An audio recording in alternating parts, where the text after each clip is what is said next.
সত্যের জয় কেউ ঠেকাতে পারল না। সমস্ত প্রতিকূলতাকে দুমড়ে মুচড়ে দিয়ে পারভেজ ভুঁইয়াকে মাঠে নামিয়ে ব্লাডমাউথ চ্যাম্পিয়ন হয়ে প্রমাণ করে দিল সত্যের জয় কেউ ঠেকাতে পারে না। শুধু তাই নয়, এবার দলের আগামী লক্ষ্য তৃতীয় division I league football. Shyamsundar Chandra Memorial 10 দলীয় ফুটবল আসরের শুরুতে ততটা চমক দেখাতে পারেনি ব্লাডমাউথ ক্লাব। প্রথম 4টি ম্যাচ শেষ হওয়ার পর দলের অবস্থান ছিল 7 নম্বরে। এরপরই ঘুরে গেল ভাগ্যের চাকা এবং উঠে এলো একের পর এক নৈতিক জয়। অনেক টালবাহানা করে অশুভ শক্তির চেষ্টা করেছিল দলের নির্ভরযোগ্য স্ট্রাইকার পারভেজ ভুঁইয়াকে আটকে দিতে পারবে, কিন্তু কোনোভাবেই তা সম্ভব হলো না। পারভেজ মাঠে ফিরতেই পাল্টে গেল গোটা আসরের চিত্র। এরপর আর রাখা গেল না ব্লাডমাউথ ক্লাবকে। যেন কালো চিতা মাঠে ফিরতেই একের পর এক স্বপ্ন পূরণ হলো দলে। তাই 4 দলীয় সুপার লিগে অন্য ম্যাচে দেখা গেল ব্লাডমাউথ শিবিরকে, যার কারণে শনিবার উমাকান্ত মিনি স্টেডিয়ামে কল্যাণ সমিতিকে 2-0 গোলের ব্যবধানে হারিয়ে 21 বারের মতো লিগ খেতাব জিতল দল। দলের জয়ের ক্ষেত্রে প্রথম গোল এনেছিল পারভেজ ভুঁইয়া। উৎসাহী দর্শক শুরু থেকে পারভেজ ভুঁইয়ার ম্যাচ দেখার জন্য উদগ্রীব ছিল, যা প্রমাণ করে দিল 59 মিনিটে গোল করে।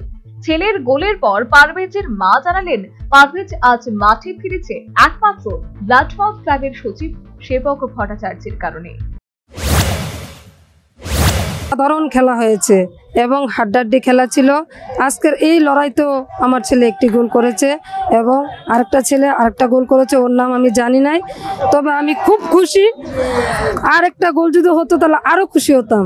তবে আমি চাই আজকে আমরা এই খেলাতে ব্লাডমাউথকে নিয়ে চ্যাম্পিয়ন হয়েছি এবং চ্যাম্পিয়নশিপ ব্লাডমাউথের সেক্রেটারি হাতে দেওয়া হোক। আমি হচ্ছে খুশি, উনি আমার ছেলের জন্য প্রচণ্ড পরিশ্রম করেছে এবং সেই পরিশ্রমের ফল আমার ছেলে আজ দিয়েছে।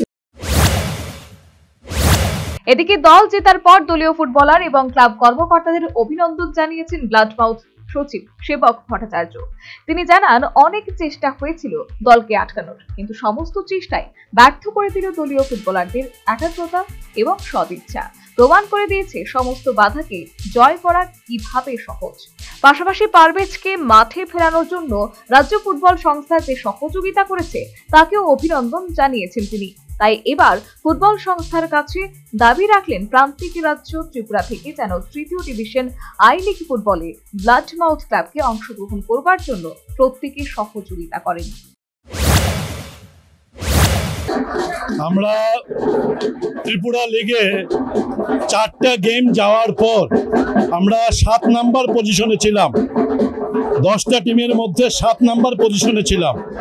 তখন দাঁড়িয়ে আমাদেরও অনেকে ভাবছিল যে রেলিগেশনকে কিভাবে আটকানো যায়।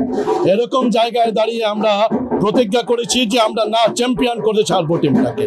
আজকে অনেক যুদ্ধ করে অনেকভাবে আমাদেরকে আটকানোর নানাভাবে কৌশল হয়েছে, কিন্তু ত্রিপুরা ফুটবল অ্যাসোসিয়েশন শেষ পর্যন্ত আমাদের পাশে দাঁড়িয়েছে। আমরা পারভেজকে খেলাতে পেরেছি। একটা ত্রিপুরার ইতিহাসে কোনো প্লেয়ার তার যে রাইটস নিয়ে এত বড় লড়াই কোনো প্লেয়ারের জন্য এর আগে হয়নি। পারভেজকে মাঠে নামাতে পেরেছি এবং শেষ পর্যন্ত আমরা জয় পেয়েছি। এবার আমরা এই জয়টা সমস্ত ক্লাবগুলো সবার সাথে ভাগ করে নিতে চাই। সমস্ত ক্রীড়ামোদী দর্শক যারা আছে তাদের সাথে ভাগ করে নিতে চাই। এবার চলুন সবাই মিলে আমরা এবার আই লিগের জন্য, আই লিগ তৃতীয় ডিভিশনে যোগদান করার জন্য ত্রিপুরা থেকে প্রথমবারের মতো সবাই মিলে এগিয়ে আসুন। আমরা ত্রিপুরা ফুটবল অ্যাসোসিয়েশনকে অনুরোধ করছি, আপনারা যদি আই লিগের জন্য আমাদেরকে দিকে সহযোগিতার হাত বাড়িয়ে দেন, আমরা অবশ্যই ত্রিপুরার মতো প্রান্তিক রাজ্য থেকে আমরা আই লিগে অংশগ্রহণ করব। সবার সহযোগিতা চাইছি, সমস্ত ক্লাবগুলোর সহযোগিতা চাইছি। এবারের অভিযান আই লিগ হবে। শুরু হতে হতে শেষ হলো ঘরোয়া প্রথম ডিভিশন লিগ ফুটবল আসর। রবিবার সুপার লিগের নিয়ম রক্ষার শেষ ম্যাচে মুখোমুখি হবে 9 বুলেট এবং এগিয়ে চলো সংঘ। সেই ম্যাচের ফলাফলের পরই জানা যাবে 10 দলীয় আসরে কোন দল দখল করেছে রানার্স খেতাব। Bureau report, news vanguard.